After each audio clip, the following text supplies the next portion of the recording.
And now, from Honolulu, Hawaii, KGMB-9 News, Hawaii's severe weather station. Tonight, lurid details about the sex crime Representative Galen Fox committed, forcing his resignation from office. Good evening, I'm Jade Moon. And I'm Kim Janala. A day after stepping down because of a sexual misconduct conviction, State Representative Galen Fox tells KGMB-9 he did nothing wrong. But statements Fox allegedly gave to the FBI contradict what he's saying now. These are the latest revelations in a scandal that's rocking the state capitol. KGMB-9's Brooks Bear has more in tonight's top story. Kim, Fox was convicted of a misdemeanor sex offense. He declines to talk to us on camera today, but off camera he again professed his innocence. Fox spent time in his office at the Capitol today. He'll continue to work there until his resignation takes effect December 1st. It came as such a off-the-wall disclosure that he had been convicted of a crime, and then to resign on top of that, it was just shocking to me. As chair of the Waikiki Neighborhood Board, Bob Finley has worked closely with Fox for several years. I'm still a little bit shocked over the whole thing. We've lost a great leader, I believe. The incident that led to Fox's downfall happened on a flight from Honolulu to Los Angeles last December. The 63-year-old lawmaker was assigned to seat 13A. A 27-year-old woman was sleeping in the seat next to him. An FBI special agent who interviewed the woman states the woman says she woke up, lifted her blanket, and immediately saw that Fox had his right hand resting on her thigh and was rubbing her crotch. Fox was also questioned by the FBI agent. According to court documents, Fox admitted to reaching over to touch the victim. However, Fox denied touching her crotch or unzipping her jean pants. He reiterated he was only reaching to touch her hand and could not explain why he wanted to touch her hand. That having him be in office would be just too much of a distraction for the people of Waikiki. Most of the people we talked to in Fox's Waikiki district today say Fox did the right thing by resigning. Even though it's only a misdemeanor, it's not a minor thing. Some, however, believe Fox should have held on to his job. He made a mistake and admitted it. And it wasn't a mistake where he ruined anybody or killed anybody or anything like that. This is the second time in recent memory a Republican in the House of Representatives has been implicated in a sex crime. Last year, Maui Rep. Brian Blundell pled no contest to fourth-degree sexual assault. I don't know that you can connect these two incidents, but you know, as a member of the Democratic Party, I'm focused on making the Democrats a better party because I believe it's the right choice for people. The story surrounding Galen Fox is full of contradictions. He told the FBI he touched the woman's hand, but today told us why would he touch her hand with her parents sitting just a few seats away. It appears Fox will have to submit his name to the state's sex offender registry because of this conviction. Brooks Bear, KGMB-9 News. Want a flu shot from your doctor? Well, get ready to be turned down. Many physicians have not received their full orders of the vaccine for influenza A. KGMB-9's Jim Mendoza tells us why. Well, Jade, if there is a quick answer, it is there is a shortfall of supplying the demand for flu vaccine. Hawaii ordered 250,000 doses this year. Lots of the orders are for doctors and health providers who have yet to see a single shot. The hang-up is with manufacturers who are behind in getting shipments to suppliers. And we've been informed that we are a top priority wait list provider, but we've yet to see a delivery. We're advising patients in terms of just the wellness activities that they need to engage in to avert the flu. We can direct, most people who want and need the vaccine to a place where they can get it. Now, some doctors have gotten emergency help from the Department of Health, which has a small stockpile of emergency supplies of vaccine, but it's not enough for everybody, and doctors will eventually get their orders. But in the meantime, if you are high risk for getting complications from the flu, call 211 to find a clinic that has some flu vaccine on hand. Jim Mendoza, KGMB-9 News. 2 Hawaii-based soldiers were killed this weekend in Iraq. The soldiers are from the 100th Battalion, 442nd Infantry. They were identified as 28-year-old Sergeant Wilgene Lieto and 31-year-old Specialist Darrence Jack. Both are from Saipan. The military says they were killed in an explosion in Balad. All I know is that there was an roadside bomb, improvised explosive device. One soldier, I believe, I was informed that was killed instantly. Another soldier was taken evacuated to an emergency medical field hospital where he died on the operating table. The soldiers were deployed to Iraq last March and were expected to return early next year. A 19-year-old man from Mililani apparently died in his sleep at a mainland Air Force training camp. It happened at the Shepherd Air Force Base in Texas, which is located about 300 miles north of San Antonio. A military spokesman says a roommate found 19-year-old James Taylor dead.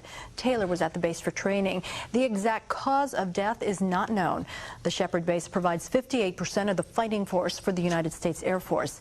And coming up new tonight at 10, we will visit Taylor's family in Mililani. We'll talk to his former basketball coach, too, at Leilehua High School. Tough questions today for the leaders of Hawaii's youth prison, and a tough response as well. This as lawmakers quiz state officials about the troubled prison system and what's being done to fix it. KGMB-9's Keahi Tucker has more. Hi there, Kim. Leaders of the Hawaii Youth Correctional Facility say they are making progress caring for their inmates and tightening up their overtime budget.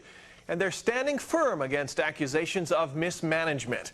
This week, Representative Sylvia Luke accused the prison's leadership of a number of things, including nepotism. Today, the prison's director explained that she didn't realize the assistant she recently hired was her distant relative until after she had hired him. That assistant, Etene Tamalelagi, says Representative Luke didn't do enough research before airing her accusations.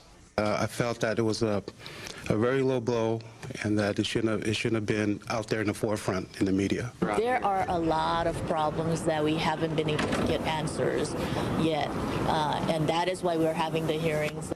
Representative Luke today held the first of 3 hearings about the prison system. So far, there's a consensus that the agencies involved with youth services need to do a better job working together. Experts today recommended creating more treatment programs for offenders and giving judges more options on how to deal with troubled children. The youth prison in Olomana still has a way to go itself to get out of trouble. The facility is under investigation by the U.S. Justice Department, and it's being sued by the ACLU. The hearings continue next week, Tuesday. Keahi Tucker, KGMB-9 News. A head-on collision in Kaneohe shut down Kamehameha Highway right in the middle of morning rush hour traffic. It happened in front of the Waikane store just before 7 a.m. Police say a vehicle collided with a truck pulling a trailer. Paramedics say 2 people were taken to the Queens Medical Center in serious condition. As a result of the crash, police closed all lanes of Kamehameha Highway in both directions for several hours. And police need your help to find a suspect in a fatal hit and run. Police say a pickup truck struck and killed an 80-year-old man Sunday night. The driver of the truck made a U-turn at the scene and was last seen headed toward the North Shore. Now, a witness describes the suspect as a male in his 20s, about 6 feet tall and about 220 pounds. He has a husky build and was seen wearing a tank top. Police believe the truck was a 4-door, dark-colored quad cab pickup, possibly a Dodge Dakota. If you have any information that can help, please call Crime Stoppers at 955-8300. Now, from Hawaii's severe weather station, Kai Hoggy's first forecast. Blustery trade winds have picked up, and we're seeing less rain today than yesterday. But there are some showers out there. They'll be blowing in both tonight and tomorrow morning, but we're not expecting anything too heavy. And by lunchtime, the sun should really start to peak up. Not much sunshine today because of all the cloud cover, and we had some scattered showers, although rainfall totals weren't all that impressive, except for one spot over on the windward side of Maui. They had almost 3.5 inches of rain. Kauai and the Big Island, they got about 1 inch over on those windward areas. And here in Oahu, Manoa was the wet spot. They had about 1/2 inch up there in the valley. Now, coming up later, we'll see what's ahead for the rest of the work week. The Stadium Authority has approved a recommendation to ban alcohol in the parking lot of UH football games again. Now, the authority voted on the idea back in September as well, but that it was notified it violated sunshine laws by not issuing proper public notice. The proposal does not affect alcohol sales inside the stadium. Now, this proposal now heads to Governor Lingle, who will decide whether to approve a public hearing on the subject. If no changes are made, the authority will hold a final vote on the ban proposal, which could go into effect next season. Not only are our tourism numbers good, they are great. Our hotels this year are projected to bring in a record $3 billion in revenue this year. That tops last year's figure of more than $2.7 billion. Last week, the state released the latest visitor numbers from September. Those numbers showed that not only are more people coming here, but they're staying longer and spending more money. Tourists spend an estimated $913 million just last month, and that's a jump of 14% compared to September of 2004. And U.S. Representative Ed Case believes those numbers could be even higher if we did more to encourage tourism from China. Case has written letters to the Bush administration saying there are too many delays in processing visa applications. He'd also like China to designate the United States as an approved travel destination for its citizens. A new inter-island carrier may be flying to Hawaii. Prices it's promising could be very good to your checkbook. That's still ahead on KGMB 9 News. Plus, a local restaurant could be in big trouble for what's happening with the environment. And elementary school students send some well wishes to our troops in Iraq, and they receive a very special gift in return. We'll be right back. This segment of KGMB 9 News is sponsored by HGEA. You're watching Kim Tanala and Jade Moon on KGMB 9 News at 6.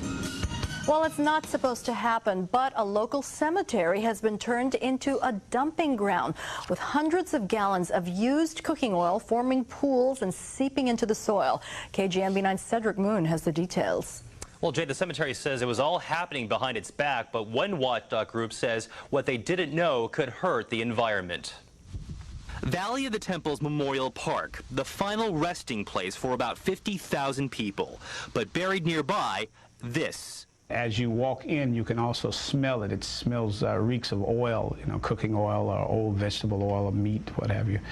And you can see sheens of it flowing and then near the stream there. About 1,800 gallons worth, according to an environmental watchdog group, over a 3-year period, dumped in the back reaches of the cemetery. Some type of lubricant is normally used in building vaults that hold caskets, which are then buried. In this case, Valley of the Temples was using the cooking oil, but they were collecting more than they were actually using. And so quite naturally, now you have an accumulation problem. So where was it all coming from? This nearby restaurant. It turns out a former employee now works for the cemetery and arranged for regular delivery. It's not a practice that we encourage. The EPA and the state's health department says the restaurant could be in serious violation of environmental laws. And most kitchens know exactly how to get rid of their oil. Well, they usually contract with a company to take the grease off their hands and to handle it properly. In a written statement, the cemetery's director of operations said burial of the unused oil is not normal company policy and didn't know it was going on. That's exactly what the restaurant is also saying. We certainly don't want flamingos oil to, be a cause of some type of environmental problem. Both businesses add they are investigating and reminding their employees of how to throw out waste material, something some believe should have already been known. Well, if you buy cooking oil, you have a responsibility from cradle to the grave, so to speak. In this case, it was the wrong graves. State Health Department workers surveyed the area this afternoon. They will now request the cemetery's dumping records. They say the restaurant and the cemetery could face serious fines, $10,000 a day for a waste violation and $25,000 if it seeps into the waterways. Cedric Moon, KGMB 9 News. Look around town, you'll see lots of smiling drivers. Gas prices continue to fall fast. Current prices are the lowest now that they've been since the gas cap went into effect in September. Some prices we saw today, $2.69 for regular at Chevron on Ke'eaumoku and a low $2.59 at Costco in Iwilei. Drivers are, of course, hoping the trend continues. It's been going up and down, but so far it's just been straight down. Hopefully it just keeps going down and everyone will be happier. Well, I'm just glad that it's going down. Tomorrow, the Public Utilities Commission will put out the new cap figures for next week, but prices on the mainland dropped again this week, so it's likely our prices will also drop for the 5th week in a row. A new inter-island carrier is coming to Hawaii, and it's bringing cheap airfares with it. Mesa Airlines says it'll charge as little as $86 to fly round-trip from Honolulu to Maui and Kauai. Flights from Honolulu to the Big Island will cost as little as $93 round-trip. The airline hopes to start flying between next January and March. Some elementary school kids are sending off holiday well wishes to the troops in Iraq. Students at Hokulani Elementary prepared greeting cards. The messages will be mailed to soldiers assigned to the 100th Battalion 442nd Infantry deployed in Iraq right now. The cards were presented to Major Mike Peters, who's back in Hawaii after his deployment there. Peters, in return, gave the students an American flag that is flown above the 100th Battalion headquarters in Iraq. And he went on to say that These little things mean so much to the troops. So when they get a package from Hawaii, they all rummage through it. What a thrill for the troops, but also what a thrill for the kids to be able to do that for them. Ooh, and weather is kind of not a thrill today. Well, it depends what you like. Yeah, I guess so. If you're tired of all the sun and all the beautiful weather, well, you got a nice change. Soggy weather continues, but there's some sun at the end of this gloomy tunnel. Your forecast is up next. 79 degrees here in Honolulu. Fairly cool out there, but even cooler up in Lanai City at 74. And then after weather, hot off the presses, Honolulu Magazine releases its list of 100 legendary people in the city. And now, from KGMB 9 News, Hawaii's severe weather station, Guy Hoggy. Aloha and good evening. It was kind of gray out there today, and you can blame all these high clouds drifting in from out of the west for blocking most of the sunshine.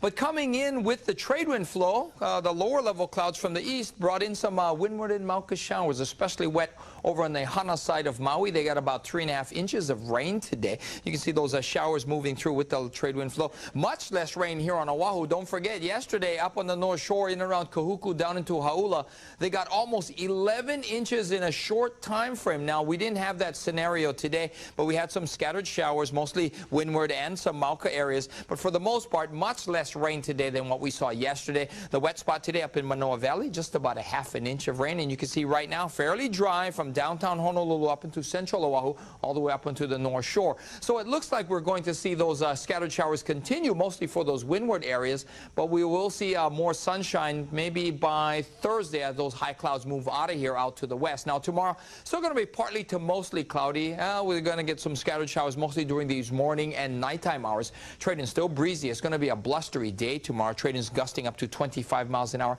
although it's going to be a little bit windier over on Maui. Now, because of those strong trade winds, small craft advisory is posted for all Hawaiian waters. A high surf advisory posted for the wind swell coming in with those strong trade winds. It's going to be about 4 to 6 feet. At Makapu'u and Sandy Beach, of course, conditions will be sloppy and choppy. 2 to 4 up in the country. The North Shore swell is on the way down, so it's likely that the XL Pro will be postponed tomorrow. And in town, it's fun. 2 to 4 feet. That's probably the place to be tomorrow, even though it's going to be a little bit windy from Diamond Head all the way out to Hawaii Kai. So for the next few days, it's going to be a little bit windy. And then on Friday, the trade winds start to dip down. And then on Saturday, we'll see light trade winds blowing in at 10 to 15 miles an hour. No significant swells out there. That's the bad news out there. As far as today, this is what we saw. Lots of cloud cover, both high-level clouds and lower-level clouds. Fair bit of mist back up into Manoa. That was the wet spot, and that's what you're looking at. They got about 0.66 in the rain gauge up there in the valley. And you can see it's still fairly nice depending upon where you were. That's a pretty artsy Manoa mist shot that our photographer gave us there. Yeah, sometimes they get in that, you know, eclectic mode, try to, you know, yeah, make it pretty, make it pretty. It's beautiful. All right, thank you. Well, 100 very influential people are featured in a special edition of Honolulu Magazine, and it's on stands today. As part of the city's centennial celebration, the top 100 people who shaped Honolulu over the past 100 years are featured in a 40-page layout within Honolulu Magazine's November edition. A special centennial commission voted on the 100, who ranged from royalty to musicians to artists to actors. Entertainer Danny Kalekini was there.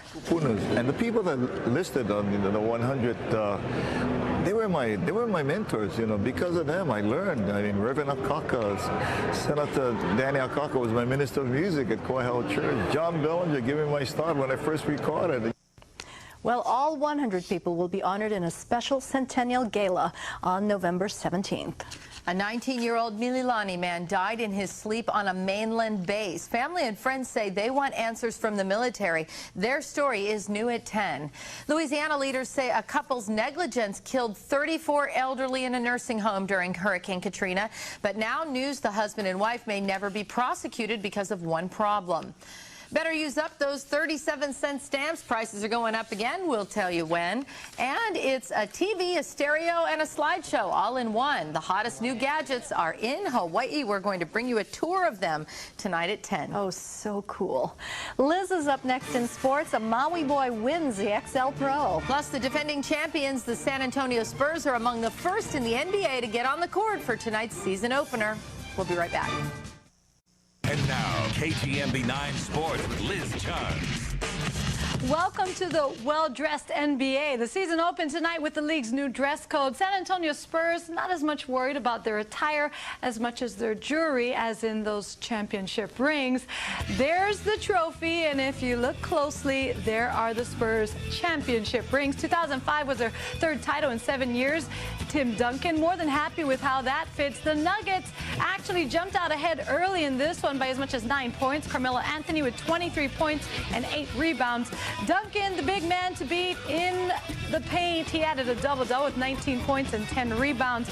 The surprise Spur was Michael Finley. Finley, making his debut since being picked up as a free agent, scored 11 of his 16 points in the fourth. That's from off the bench, and that's just what San Antonio needs. Spurs open with a W, 102-91.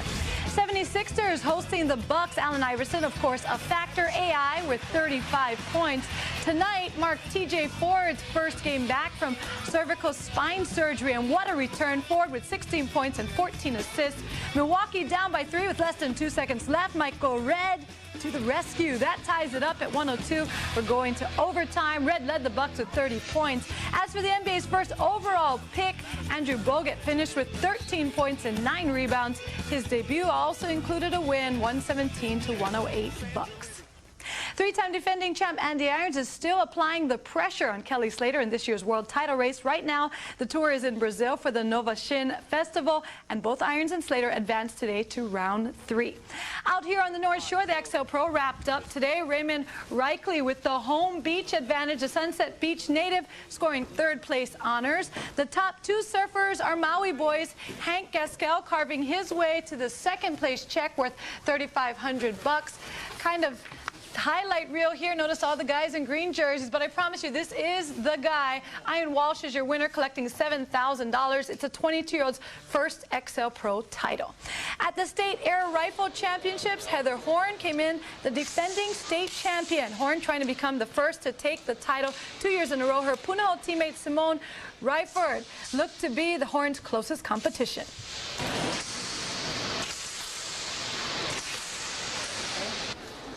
Both of these shooters were pretty much on the mark, but as you'll see in this little victory dance, it's Ryford who takes stage. She beat out Horn by 6. And Punahou actually took both the girls and boys titles, so congratulations to them. I can say that's the most excited I've ever seen anyone get about an air rifle competition. So, and you know, it kind of helped build up. You know, we had the build up there, so, and then she did the dance. They are very, very serious and very good at it. It's very intense, so congratulations. All right, so the surf was really nice on the North Shore. Yeah, it was. I didn't get it, but anyway, we'll tell you what the weekend looks like. Surf notwithstanding, lots of sunshine out there, drier conditions expected by the weekend, lighter trade winds as well. The blustery weather will back off starting on Friday, as will the trade winds, and the temperatures will start edging up into the mid to upper 80s for some areas. Nice stuff coming our way. It's cool tonight, so stay warm inside. We've got the Insider up next, followed by NCIS. The Amazing Race Family Edition, great show at 8 o'clock, at 9 o'clock, close to home. And then join us back here at 10 for more news of Hawaii. We will see you then. Have a great evening, everyone. Bye.